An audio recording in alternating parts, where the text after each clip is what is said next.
Bonjour à tous et bienvenue à cette dernière édition de la revue de la presse camerounaise. Le périple de ce matin, nous le démarrons avec le quotidien Mutation qui parle de répression carcérale en nous présentant ces morts en détention. Leurs visages sont à retrouver ce matin à la grande une du journal. Nous revenons avec la mort d'Anissé Kané ce matin avec le quotidien Vert Émergence qui nous fait savoir que le barreau du Cameroun charge le régime. La commission des droits de l'homme du barreau lève le voile sur une série de faits graves ayant abouti à un décès qui choque l'opinion nationale et internationale. Voilà donc une information à retrouver ce matin à la page 5 du journal. Pour la nouvelle expression ce matin, Ekane, Dukam, Abayono et les autres, qui a donné l'ordre? C'est une interrogation. Et le journal poursuit qui a donné l'ordre de kidnapper le président du Manidem, Anissé Ekane, et de maintenir dans ces conditions qui lui ont ôté la vie, qui a ordonné l'arrestation de Dukam Tiameni le 24 octobre 2025 à Douala, le garder d'abord au groupement de gendarmerie territoriale de Douala et le déporter ensuite au service central de recherche judiciaire à Yaoundé, qui a donné l'ordre d'arrêter le professeur Jean-Calvin Abaoyono le 25 octobre 2025 à son domicile à Yaoundé et de le conduire dans un lieu de détention à Yaoundé. Autant d'interrogations à retrouver ce matin, mais s'agissant particulièrement du cas du président du Manidem, des révélations, des informations sont à retrouver ce matin à la page 6 de la nouvelle expression. Nous poursuivons ce matin avec la voix du consommateur qui parle du droit du patient en garde à vue et nous fait savoir qu'Anissé Kané est une vie étouffée. Beaucoup de morts en détention dites naturelles résultent de mauvaises conditions de détention, de manque d'accès à des soins médicaux appropriés. Dans de telles circonstances, le décès constitue une violation des droits humains selon l'ONU et plusieurs autres organismes internationaux. La FOCACO exhorte les pouvoirs publics à consacrer un statut particulier aux personnes détenues âgées de plus de 70 ans ou malades dont l'état de santé est incompatible à la garde à vue judiciaire. C'est à retrouver ce matin à la page 2 du journal. Le bi-hebdomadaire L'Indépendant reparle d'Anissé Kané ce matin, mort sur la brèche, est le titre qui nous est présenté. Incompréhension, stupeur, la mort tragique d'Anissé Kané, inlassable combattant de la liberté, sidère autant qu'elle questionne. Nous avons ce matin une promesse de Yebga aux camarades et Kané à la grande une du quotidien L'Info à chaud. La lutte continuera jusqu'à la victoire finale. Commune de Minta dans la Haute-Sanaga, c'est dans la région du centre, c'est Jean-Lambert Nan qui est désormais maire. Et puis communiqué du mouvement réformateur sur le décès du président Ekane, le président Samuel Bilan salue l'engagement patriotique et l'ensemble de son œuvre. Nous poursuivons ce matin avec le quotidien bleu d'Aman Mana le jour qui s'intéresse à la région de l'Ouest.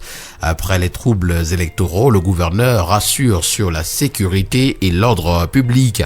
À Baganté, le mercredi 3 décembre 2025, Augustine Awafanka a dressé un bilan semestriel rassurant, soulignant la baisse de la criminalité, le contrôle du banditisme et la stabilité retrouvée malgré les troubles électoraux et les accidents de la circulation. C'est une information à retrouver ce matin en parcourant les colonnes du journal.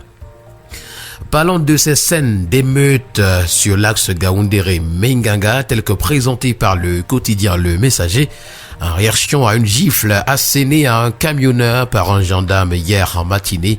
Les transporteurs ont bloqué la circulation exigeant la destruction du poste de contrôle qu'ils accusent d'être un foyer de corruption. Les évocations sont à retrouver ce matin à la page 5 du journal. Affaire Anissé Kané en petite une ce matin, non à l'assassinat d'État, c'est à lire à la page 3. Le quotidien à capitaux public Cameroun Tribune, pour sa part, revenant sur les élections régionales, tire les premières leçons. Outre la victoire du RDPC, le scrutin dont les résultats ont été proclamés mardi et mercredi dernier a révélé entre autres une bonne organisation matérielle et un processus maîtrisé de bout en bout. Du côté de l'opposition, même si la victoire n'est pas au rendez-vous, cette consultation électorale a été une bonne occasion de rôder les équipes dans la perspective des autres échéances qui approchent. Nous poursuivons ce matin en économie avec le premier quotidien économique de la zone SEMA qui s'intéresse au barrage de Lompanga, la construction des infrastructures de transport d'énergie piétine. Le non-paiement des indemnisations aux populations de certaines localités figure parmi les blocages. Coopération Cameroun-Tchad ce matin, un déficit de 287 milliards de francs CFA freine le projet d'interconnexion électrique, nous renseigne le journal L'économie. La voix des entreprises, pour sa part, ce matin parle d'économie numérique et c'est Camtel qui fait de la success story d'Ethio Telecom un cas d'école. Hier, 14 décembre 2025, la Cameroun Telecommunication Camtel et Ethio Telecom, l'opérateur public de télécommunications d'Éthiopie, ont signé une convention de partenariat stratégique visant à transformer le secteur des télécommunications au Cameroun en s'inspirant de la success story d'Ethio Telecom. Avec le quotidien Info Matin, on parle du remaniement ministériel vivement décembre. Le quotidien Le Citoyen, pour sa part, parle de PME et c'est l'État qui libère 1,5 milliard de francs CFA. Le MINMESA confie donc un important financement à la BCPME pour soutenir les filières agro-pastorales et halieutiques avec un objectif clair: renforcer la production locale et réduire les importations. Parlons d'infrastructures routières ce matin à la grande une du quotidien d'information républicaine. Le drapeau, c'est le ministre des Travaux publics qui met le turbo en 2026. Et pour l'exercice de 2026, le ministère des Travaux publics bénéficie d'une enveloppe de 651,95 milliards de francs CFA pour poursuivre les projets routiers en cours, moderniser les infrastructures et renforcer l'entretien du réseau national. Parmi les priorités, autoroute Yaoundé-Douala dans sa phase 2, la Ring Road, les grands corridors et les axes stratégiques avec près de 475 km de routes à bitumer et plus de 2000 à entretenir, renforçant mobilité, collectivité et développement socio-économique. La Gazette du Noun nous conduit ce matin dans la région du Noun. Oui, vous l'avez entendu ce matin, région du Noun. Il s'agit d'une injustice historique à réparer selon l'hebdomadaire.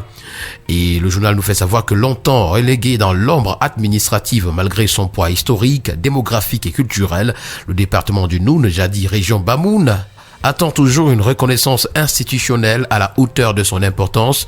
Le retour de la région dédiée apparaît aujourd'hui comme une nécessité pour corriger une injustice ancienne, rétablir l'équité territoriale et répondre aux aspirations légitimes des populations. Et voilà qui a permis de mettre un terme à cette dernière sortie de la semaine de la revue de la presse camerounaise. Merci à vous, mesdames et messieurs, d'avoir été à l'écoute ce matin.